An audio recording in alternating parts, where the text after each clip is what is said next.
bertekad untuk membuka rekam jejak terhadap calon presiden dan calon wakil presiden yang memimpin bangsa Indonesia di masa depan terus menggema, tim kuasa hukum dari proklamasi meminta lembaga terkait yaitu KPK dan BPATK untuk bersinergi memberikan data dan informasi ke publik. Kuasa hukum proklamasi, Sunandiantoro, SH, Kemhan. Kami ingin menekankan kepada KPK dan BPATK agar kedua lembaga tersebut turut terlibat terhadap permohonan kami judicial review di Mahkamah Konstitusi.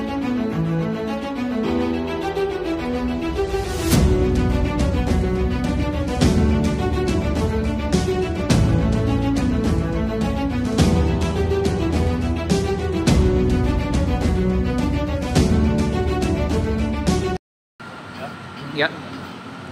Rekam jejak Capres-Cawapres yang dimaksud, kata Sunandiantoro, yaitu meliputi rekam jejak medis, tindak pidana korupsi, tindak pidana pencucian uang, penculikan aktivis, pelanggaran HAM dan rekam jejak kinerja, serta prestasi. Kader lintas mahasiswa Indonesia yang kemarin sempat mengajukan permohonan ke MK berkaitan dengan uji materi tugas daripada KPU dan Bawaslu.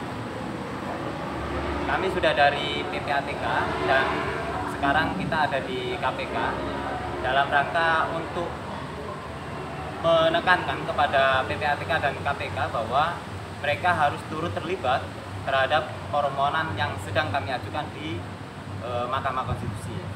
Permohonan yang kami ajukan berkaitan dengan tugas daripada KPU dan Bawaslu untuk melaksanakan penelitian khusus berkaitan dengan rekam jejak daripada Capres dan Cawapres yang meliputi rekam jejak tindak pidana pencucian uang, tindak pidana korupsi, pelanggaran HAM, penculikan aktivis, serta rekam jejak medis dan juga rekam jejak berkaitan dengan kinerja dan prestasi daripada calon presiden dan calon wakil presiden, sehingga didapati bahwa nantinya ada informasi berkaitan dengan calon presiden dan calon wakil presiden ini terkait hal tersebut, kemudian dapat diinformasikan kepada seluruh rakyat Indonesia oleh KPU dan Bawaslu setidaknya paling lambat pada hari terakhir masa kampanye Pilpres 2024. Oke.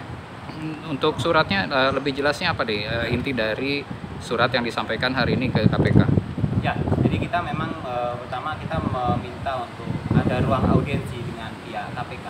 Kita juga tadi berkirim surat dengan PPATK. Kita juga meminta ruang audiensi untuk membicarakan hal substansial ini.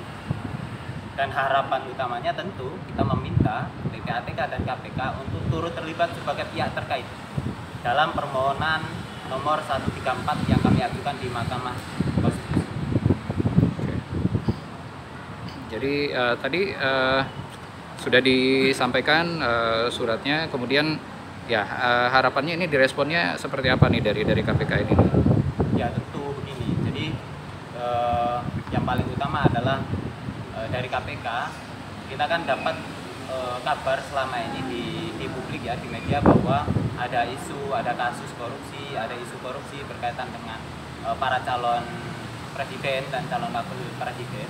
Maka kami pikir penting kiranya bahwa KPK kemudian membuka informasi dan data berkaitan dengan hal tersebut tentang isu korupsi, tentang kasus korupsi yang dilakukan oleh calon presiden dan calon wakil presiden, sehingga ini menjadi informasi penting bagi publik, bagi rakyat Indonesia agar kemudian mereka dapat memilih presiden dan wakil presiden yang memang bersih daripada berlaku dugaan tindak pidana korupsi maupun kasus-kasus korupsi yang ada.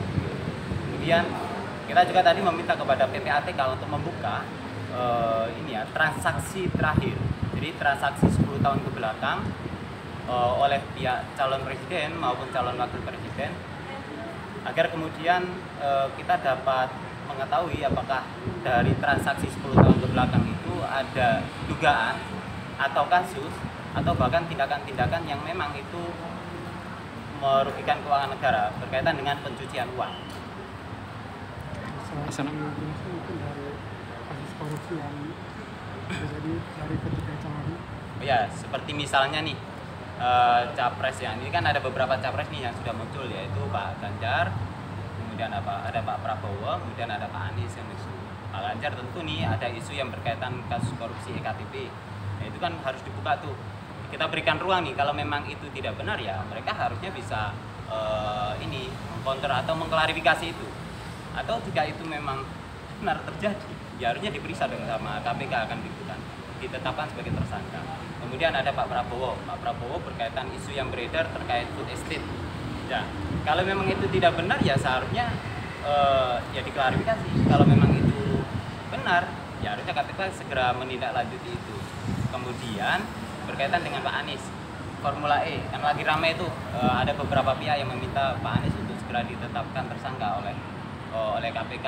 Nah, ini jadi ruang penting bagi KPU dan Bawaslu untuk kemudian melakukan penelitian khusus dan melibatkan atau ada keterlibatan daripada lembaga terkait seperti PPATK, seperti KPK untuk turut memberikan informasi ini, sehingga rakyat Indonesia ke depan dalam memilih presiden dan wakil presiden ini benar-benar memilih orang-orang yang bersih daripada kasus pencucian uang maupun kasus korupsi. Gitu. Dengan tim proklamasi sendiri terhadap KPK terhadap kasus korupsi ini? Ya, kita ini dalam rangka gugatan kita kembali kepada permohonan kita di MK, Mas, bahwa kita meminta KPU dan Bawaslu itu bertugas ya melakukan penelitian khusus sehingga informasi itu berkaitan dengan rekam jejak itu tadi dapat diinformasikan kepada rakyat Indonesia. Itu sehingga poin pokoknya di situ. Jadi agar kita tidak seperti membeli kucing di dalam karung kan. Kita tidak tahu nih rekam jejak mereka seperti apa.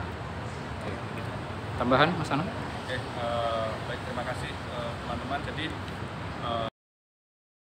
permohonan uji materi terhadap undang-undang pemilu, khususnya tugas KPU dan Bawaslu. Kami meminta Mahkamah Konstitusi untuk memberikan penambahan tugas kepada KPU dan Bawaslu, tidak hanya yang hari ini seperti tukang stempel, seperti hanya menjalankan tugas administratif, tapi kami ingin KPU dan Bawaslu diberi tugas yang lebih khusus lagi, yaitu berkaitan dengan kewenangan untuk melakukan penelitian khusus terhadap rekam jejak calon presiden dan calon wakil presiden.